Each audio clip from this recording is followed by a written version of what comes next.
Hello Internet, time to do my UFC 103 predictions. It's happening about 3 hours away from me in Dallas, and I'm not going to be there. Pretty fucking upset about it. Anyway, yeah, I kind of regret that now, but, you know, what's done is done. So, anyway, second time CroCop's ever fought in the US, and I'm not going to be there. Anyway, alright, let's get on with it. First fight is Hermes Franca and Tyson Griffin. I just don't see how Hermes Franca is going to win this fight. Griffin's got way better wrestling. The only way Franca might win would be by submission, and I don't see that happening because Tyson Griffin's been in there with dudes like fucking Thiago Tavares, Marcus Aurelio, and not got the sub. In fact, Griffin's only losses are to Sean Shirk and Frankie Edgar, who out-wrestled him. And those are the last two losses on Franca's record as well. So when Franca faces a superior wrestler, he loses by decision. And that's what I see happening here, because Griffin's going to out-wrestle him. Franca's not going to submit Griffin. So I think he's going to win by UD. What's next? Mark Campman and Paul Daly. I don't really know much about Daly, to be honest. I watched him fight Bang Ludwig, and that was kind of heartbreaking because Bang lost. I like Bang. And I seen him fight Cage Rage once, but I can't remember who the fuck it was against. So that's how much of an impression it made on me. So I don't, I'm not very familiar with Daly, but Campman.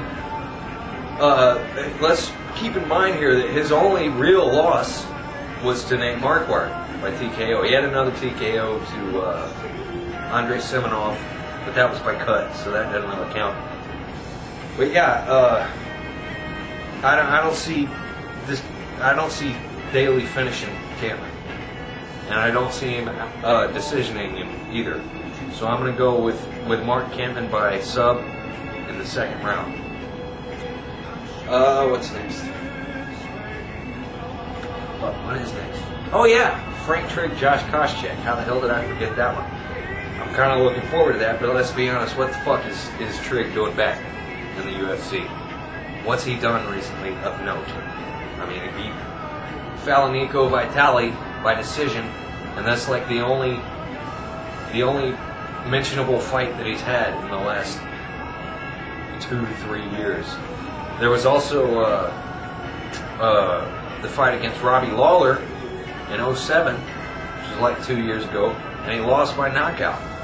That's the only relevant fights he's had in the last 3 or so years. And the win over Mayhem Miller, but that was by soccer kicks, and we all know they're not legal in the UFC. So anyway, Frank Trigg, yeah, I don't see what he's doing back here, to be honest with you. But hey, whatever. Koscheck is gonna win. I'm fairly certain on that one. Because Frank Trigg's had been winning fights lately by decisioning his opponents. The only fight he won that wasn't by decision since Mayhem was a submission over Edwin Duiz and Dilly fuck. The rest of his fights have been won by decision. He's been out wrestling and out controlling his opponents, and I don't see him doing that to Koscheck. Because the only person that's out wrestled Kos was GSP, and Frank Trigg doesn't have that kind of wrestling. Nor does he have the ability on his feet that Thiago Alves has to win that decision like Alves did. So I just don't see Trigg winning this fight. I think Kos is going to take it.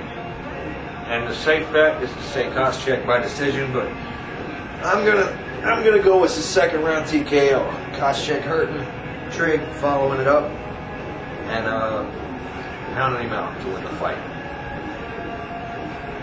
Next up, CroCop Jr. Dos Santos.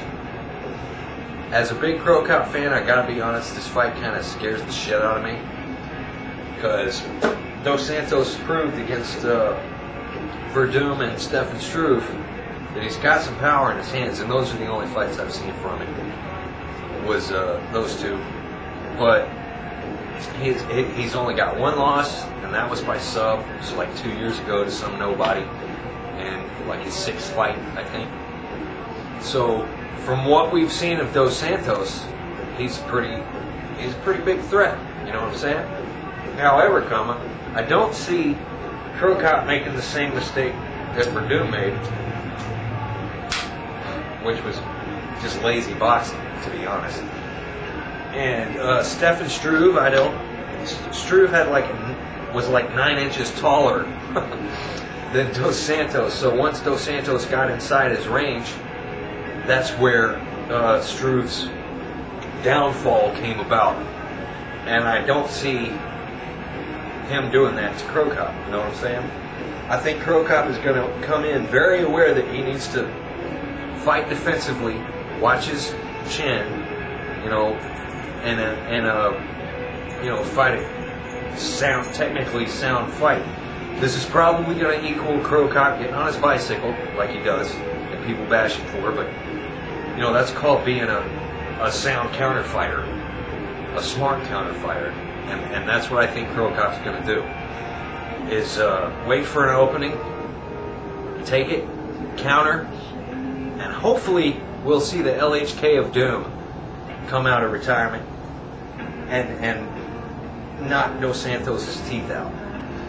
So yeah, CroCop by knockout. That's what I'm going with.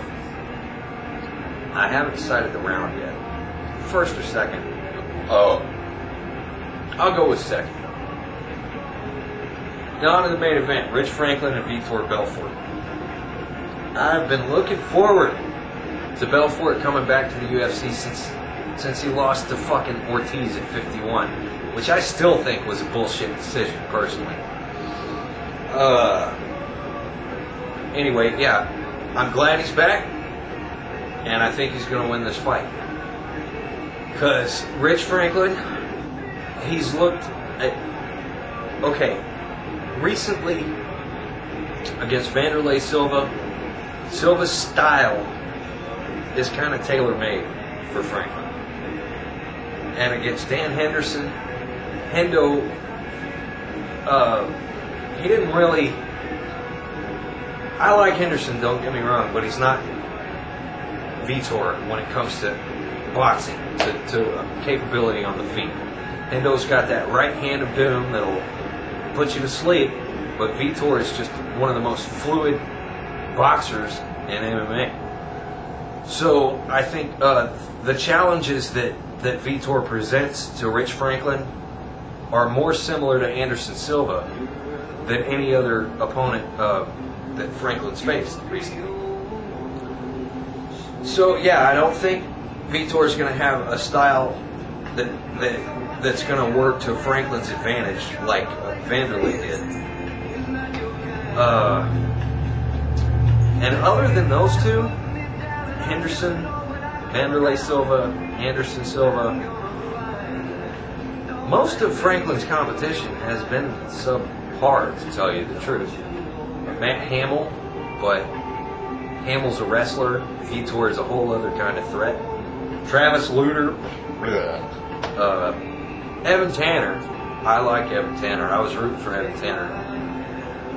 But Evan Tanner's no Vitor either. Not to badmouth the deceased or nothing, but it's true. So I think Franklin, this is a big step up for him. People are kind of looking over that fact. And not step up because Henderson beat Belfort already. So Franklin fighting Henderson. You see what I'm fucking saying? Not necessarily a step up over Hendo and Silva, but a different kind of fighter than Hendo and Silva, who's at the same level but presents a whole different package when it comes to what kind of threats he brings to the table. So yeah, I think Franklin's might look decent for the first round. Vitor's gonna look decent too, though. It might be boring, you know what I'm saying? For the first round or so, it might be kind of technical and boring, a lot of dancing around and shit. But I think in the second round is where Vitor's gonna bring his hands out, catch Franklin in his questionable chin, and and put his Nancy pink shorts wearing ass to sleep. So, Vitor Belfort's second round knockout. That's my feelings on that. And that'd be it.